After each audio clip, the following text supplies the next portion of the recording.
Hello and welcome to this Monday edition of the World Report. I'm Arjun, Samar, Mahendran. Let's take a look at what's making global headlines.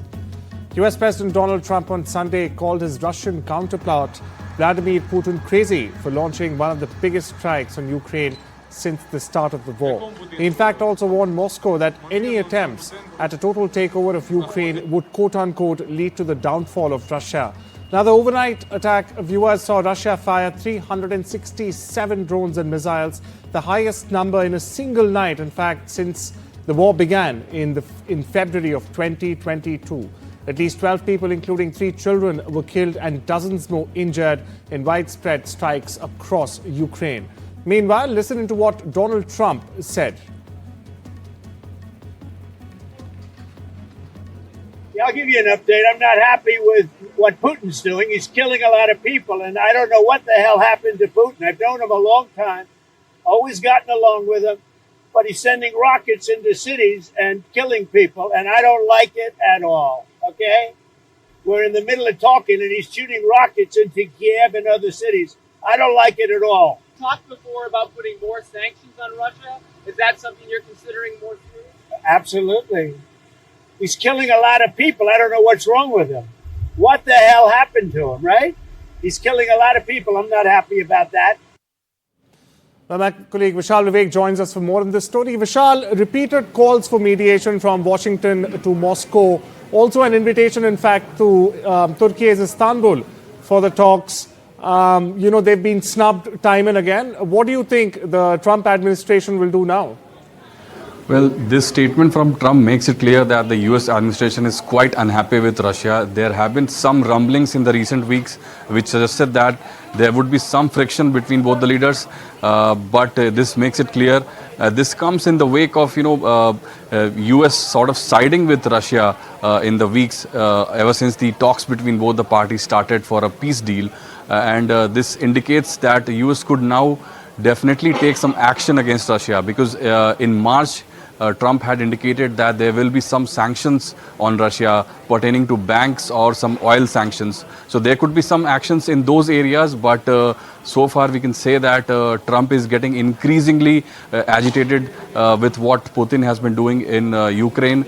These fresh wave of attacks, the biggest air attacks in Ukraine actually killed 13 people. So this has agitated Trump, and it remains to be seen what action US takes, but this has definitely made the ties between US and Russia, which seemed to have been getting better, worse for now. All party delegations from India reached to their respective countries carrying a loud and clear message against Pakistan and its sponsored terrorism. Now, this after India ramped up international pressure, in fact, on Pakistan post the deadly Pahalgam attack.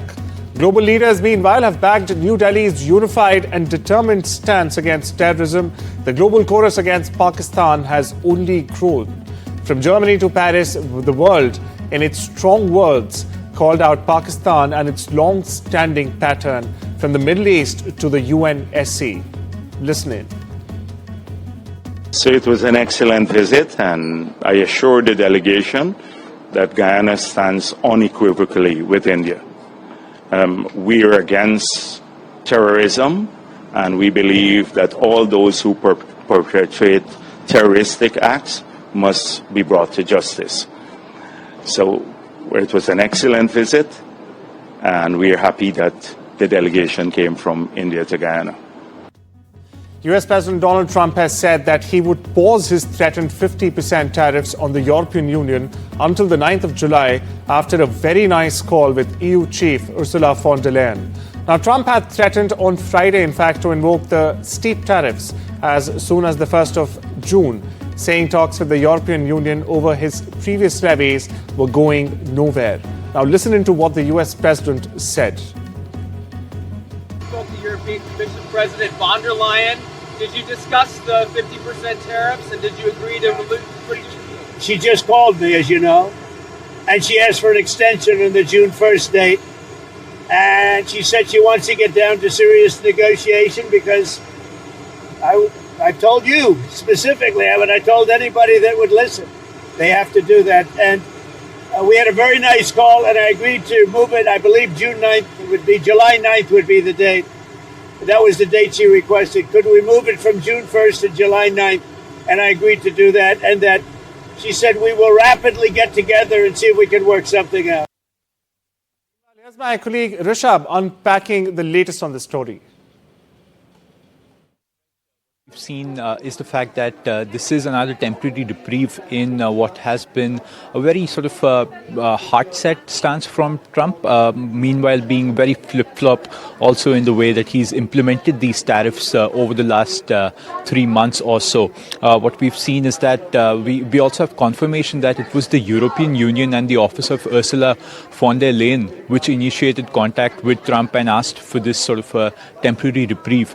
And we've seen that this sort of tactic that the Trump administration has deployed, including the reciprocal tariffs as well as the baseline tariffs that administration has imposed on a lot of its trading partners, has worked, and it has brought a lot of these trading partners back to the negotiating table, where now the US can work towards fairer deals.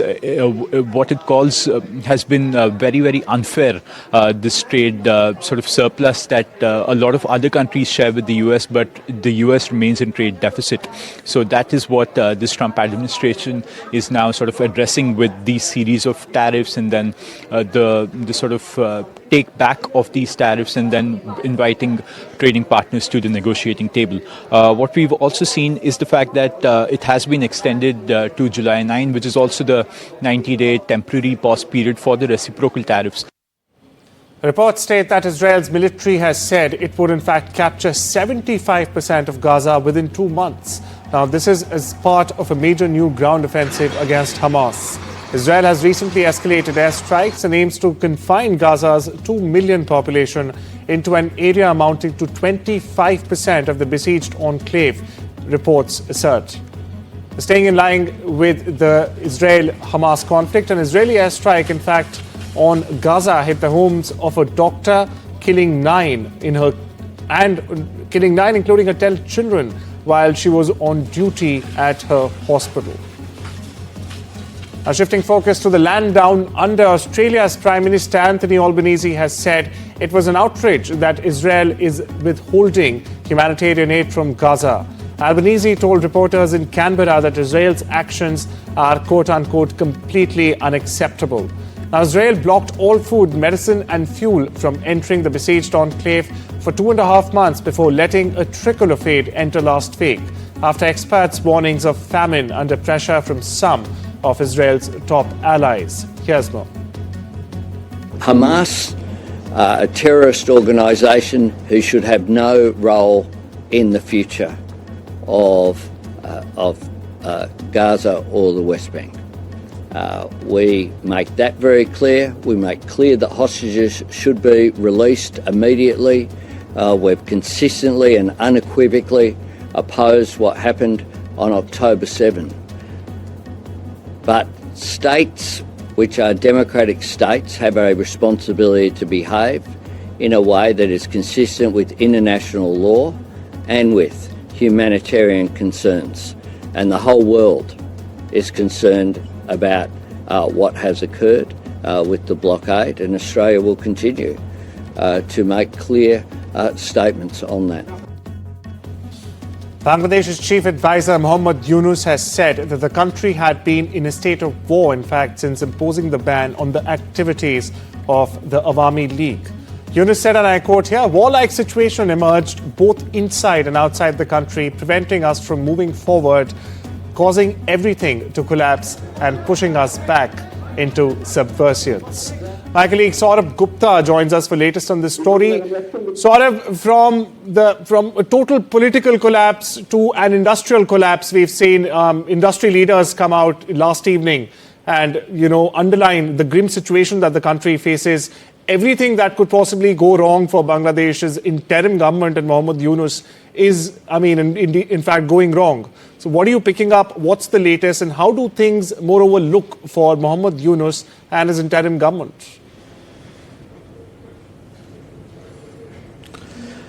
Well, at this point, the situation in Bangladesh is concerning simply because of the fact that Mohammad Yunus is under a lot of pressure. There's a pressure from political parties to announce elections as soon as possible, and the army has made it clear in Bangladesh that elections should be held by December. The main opposition party during the Sheikh Hasina regime was, which is the BNP, the Bangladesh Nationalist Party, has also in its representations to Mohammad Yunus made it clear that elections should be held by December. This is one thing. Now his critics, the critics of Mohammad Yunus, have accused him of trying to cling on to power, but obviously with the help of, what they call Islamic hardliners who are using the students' movement as a front. But in all of this, Yunus is also under a lot of pressure over what we call a Rohingya corridor, which is a plan that he wants to push through. Sources say that the plan is fronted by the UN, backed by the US. But in all of this, Sheikh Hasina has also launched an attack on Mohammad Yunus, saying he wants to sell the country. But in all of this, again, there is pressure on him. There's pressure from industry because obviously his comments on the Northeast have led to sharp responses from India, and that has affected trade ties, and that has affected Bangladesh's economy as well. And all of this is something now becoming a hurdle for Yunus to tackle. So thanks for getting us the latest from Bangladesh there, Saurabh. And of course, we'll keep on tracking this story. Now, moving on to Pyongyang. North Korea has arrested a fourth official following last week's failed launch of a new Navy warship. The visuals are on your screens, viewers. Pyongyang's state media reported on Monday. Now, the accident on Wednesday crushed parts of the bottom of the new 5,000-ton destroyer. According to KCNA, the state broadcaster, he was greatly responsible for the occurrence of this serious accident. Meanwhile, tens of thousands of Poles took part in a dueling patriotic marches in Warsaw on Sunday. Now, these were led by two men vying for the presidency in a June 1 runoff election, which in fact is expected to be both close and consequential for the nation's future. Now, many of those who joined Sunday's marches had in fact travelled from across Poland, a country of nearly 38 million people, not just to support a candidate, but to rally behind sharply divergent visions for the nation's future. Meanwhile, here's what the presidential candidate for the Civic Coalition Party underlined. Najwyższy czas, żeby wygrała uczciwość. Najwyższy czas, żeby wygrała prawość. Najwyższy czas, żeby wygrała sprawiedliwość. Najwyższy czas, żeby wygrała prawda. O tym są te wybory. Przed nami dosłownie ostatnie kilka dni. Potrzebna jest pełna determinacja. Potrzebny jest każdy głos. Po to, żeby wygrała przyszłość. Po to, żeby wygrała cała Polska. Well, the last time Canada's monarch opened his session of parliament, it was in the year 1977. Now, this was when Queen Elizabeth II, in fact, visited the country as part of a Silver Jubilee tour, viewers. But on Tuesday, King Charles III will become only the second monarch in Canada's history to participate in the historic ritual. From a walnut throne adorned with a spray of gold maple leaves, Charles, who's Canada's head of state, will in fact deliver the speech from the throne. Here's a report. 48 years after the last monarch opened the Parliament session in Canada, King Charles III would be present in Ottawa to do the same and to deliver the speech from the throne. This is a hugely symbolic gesture coming in the backdrop of the persistent annexation threats from US President Donald Trump.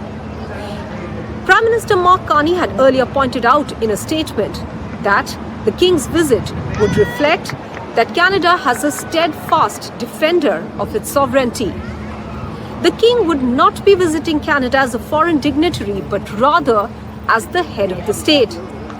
And it is expected that during his speech, a strong message would be sent out across the border from Canada to the United States. And that is why royal watchers are calling this a pivotal moment. In normal practice, the speech from the throne is made by the Governor-General as a representative of the monarch. The speech is written by the government and outlines its priorities. This time, the King would be delivering the speech himself. This is a whirlwind tour that King Charles III will be making to Canada along with Queen Camilla, and apart from opening the Parliament, The two would also be visiting a farmer's market and be engaging with the community. But all eyes are closely watching the message that King Charles would send out from the Canadian Parliament to the United States and specifically to President Donald Trump. Police reform and civil rights activists, in fact, joined thousands of people Sunday in Houston at religious services, concerts and vigils nationwide. Now this to mark the 5th anniversary of George Floyd's murder. The AI Sharpton spoke to reporters after a Houston graveside service. In fact, he compared Floyd's killing to that of Emmett Till, a 14-year-old black child who was abducted and lynched in Mississippi in 1955 after being accused of offending, in fact, a white woman. Attorney Ben Crump voiced that he's recommitted, saying, "Whatever you're going to do with the Department of Justice, we will not turn back." Meanwhile, here's what Floyd's brother had to say. This is organized chaos, what we're going through right now. And it's not chaotic, but it's just so organized. We walked this earth doing everything we supposed to do. We marched. We did everything we could to put people out to do things, to fight for George. Not just George, it was Breonna Taylor, it was Ahmaud Arbery, it was Stephon Clark. Lava was visible sprouting inside the Kilauea volcano on the Big Island of Hawaii on Sunday. As you see on your screens now, it has been visible on a live stream from the United States Geological Survey. The volcano has erupted sporadically since December last year. Well, it's time we slip into a short break. I'll see you on the other side.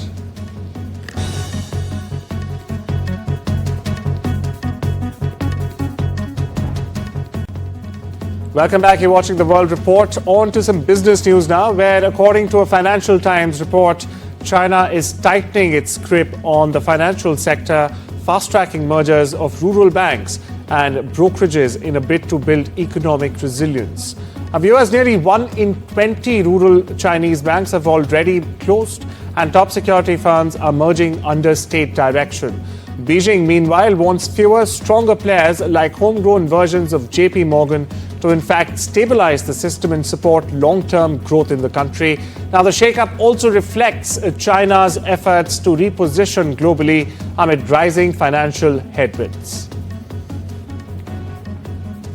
Vietnamese budget carrier Vietjet on Monday agreed to place a new order with plane maker Airbus for 20 A330 neo-wide-body jets, the airline said in a press release. Now, this comes as French President Emmanuel Macron was in Hanoi to meet Vietnam's leaders. Now, the agreement, viewers, brings to 40 the A330 neo planes that Vietjet had in fact agreed to buy, the company said, as it follows another deal signed last year for 20 A330 neo planes. McLaren's Lando Norris has won the Monaco Grand Prix on Sunday and reignited his charge for the championship. He held off challenges from Ferrari's Charles Leclerc and McLaren teammate Oscar Piastri. Red Bull's Max Verstappen, meanwhile, finished 4th, and Charles Leclerc secured the 5th position. Lando Norris' lead from pole has brought him within 3 points of the chart topper Piastri, with Verstappen a whopping 25 points behind the third. An Indian motorsport witnessed a historic moment this weekend as Kushmeni became the first Indian to win a Formula 2 race at the Monaco Grand Prix. The 25-year-old converted pole position into a win at the reverse grid sprint race. The Lab 4, or the Big Four as they are known, reunited at the French Open on Sunday as it gave farewell to its 14-time champion, Rafael Nadal, or Rafa as he is called. Now, Nadal is the third one to retire after Roger Federer and Andy Murray. Nadal got emotional multiple times during the ceremony at Roland Garros. Federer comforted him by holding hands, and Djokovic, meanwhile, who won his 100th title on Saturday, hugged the Swiss champion. Well, that's a wrap on this Monday edition of The World Report. Take care and have a wonderful day.